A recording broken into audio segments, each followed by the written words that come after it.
The gas light had been on for a while. Danny's knuckles gripped the wheel tighter with every mile, praying he could just make it past the next hill.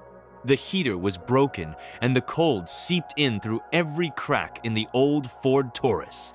His son, little Mason, just 7, curled up in the back seat with a threadbare blanket, shivering slightly in his sleep.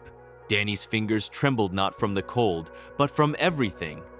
The bills, the job he'd just lost at the lumberyard, the eviction notice folded inside his glove box, and the gnawing feeling that he was failing as a father. The road was empty and gray, a quiet Tennessee morning in early March. Fog clung to the earth like grief. Danny pulled over near an abandoned diner that hadn't served coffee in years. He rested his forehead against the steering wheel. He had no money, no gas, and no plan. Then, in the mirror, he saw her. A silver Mercedes rolled to a stop behind him. The driver's door opened, and a woman stepped out mid-60s, elegant but not flashy. Her coat was deep burgundy wool, and she had that kind of kindness in her eyes you can't fake. She approached the car slowly. "Hey there," she said gently, tapping on the window. Danny rolled it down halfway, cautious but exhausted. "Is everything all right?" she asked. He forced a smile. "Just ran out of gas. I'm all right." She looked past him to see Mason still asleep.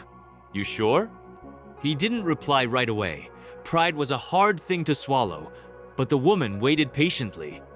"I've got a boy in the back seat," he said softly. "We're trying to get to my sister's in Jackson." She smiled, eyes kind. "I'm headed that way. I can take you to the nearest gas station or further if you trust me." He hesitated, then nodded. He didn't have much choice. They transferred Mason to her warm back seat. The boy stirred, but didn't wake. Danny sat in the passenger seat, nervous. "I'm Marlene," she said, pulling onto the road. "Danny." She glanced at him. "You've had a rough go, haven't you?" He chuckled dryly. "That obvious?" She shrugged with a small smile. "Takes one to know one." The gas station was 20 miles out. On the way, she handed him a bottle of water and a wrapped sandwich. His hands shook as he took them. "Thank you." They refueled his car, but as he reached to pay with a crumpled $10 bill, she touched his arm. "No, really, let me." "I can't let you do that." "You can," she said firmly, "and you will." He looked at her, then really looked. There was sorrow behind her smile, like someone who knew what it meant to lose. They sat in the parking lot for a while after. She asked about Mason, and he talked. Not a lot, just enough to feel heard. "You a widow?" he asked carefully. She nodded. "He passed 5 years ago. We never had children." Danny felt something shift. He wasn't sure what. They exchanged numbers before she drove off, promising to check in. He didn't expect to hear from her again. But she called the next day, and the day after. Then she offered to watch Mason while Danny went on job interviews. At first, he refused, but Mason adored her. "She makes the best grilled cheese, Dad." In time, Sunday dinners became routine. Marlene always set the table like it was Thanksgiving, even if it was just tomato soup and biscuits. Mason started calling her Miss Mar. "Danny got a job at a small garage, then a better one as a maintenance supervisor at a school. They moved into a small apartment. Things were looking up." And still, Marlene was there quiet, warm, present. One evening, Danny showed up at her place with flowers. She laughed like a schoolgirl, cheeks pink. "I never thought I'd have this again," she whispered as they danced slowly in her kitchen. Danny looked at her, eyes full. "I didn't know what love was supposed to look like until you gave it to my son first." She cried then, just a little. Not sad tears, but the kind that speak of healing. They began spending more time together.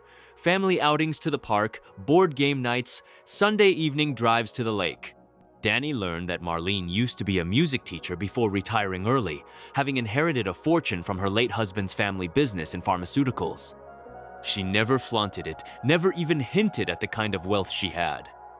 It was the warmth of her presence, not her possessions, that wrapped around their lives like a blanket in winter. Mason's grades started improving. He laughed more. He asked if she could come to his school recital, and when she did, she clapped louder than anyone. On a cold December evening, they visited a small church's Christmas Eve service together. Mason sang in the children's choir, and Danny sat with Marlene, her hand in his. She leaned her head on his shoulder. "I feel like I have a family again," she whispered. "So do I," he said. Mason made her a homemade card that Christmas. It read, "To the best not, Mom I could ever ask for, I love you more than hot cocoa." They all cried that day. The tree wasn't grand, but it was perfect. Over the next 2 years, they blended into something that felt whole. Danny never asked her for money, and she never offered, but she was always there, present, dependable, radiant. One afternoon, Danny lost his job again. The school budget had been cut. He dreaded telling Marlene, afraid she'd think he was a burden. But when he finally told her, she didn't flinch. She simply said, "We'll figure it out together." Later that week, she handed him a small box. Inside was a key. "To what?" he asked, confused. She smiled. "To the house. I want you and Mason to move in. It's too big for me anyway, and it's not home without you both." Danny resisted. "I can't take advantage of you." "You're not," she said, her voice steady. "You're giving me a second chance at love. That's more valuable than anything I own." He stared at the key, then hugged her tight, as if letting go would undo the miracle. Mason was overjoyed. He picked his room, painted the walls blue, and planted sunflowers in the backyard with Marlene that spring.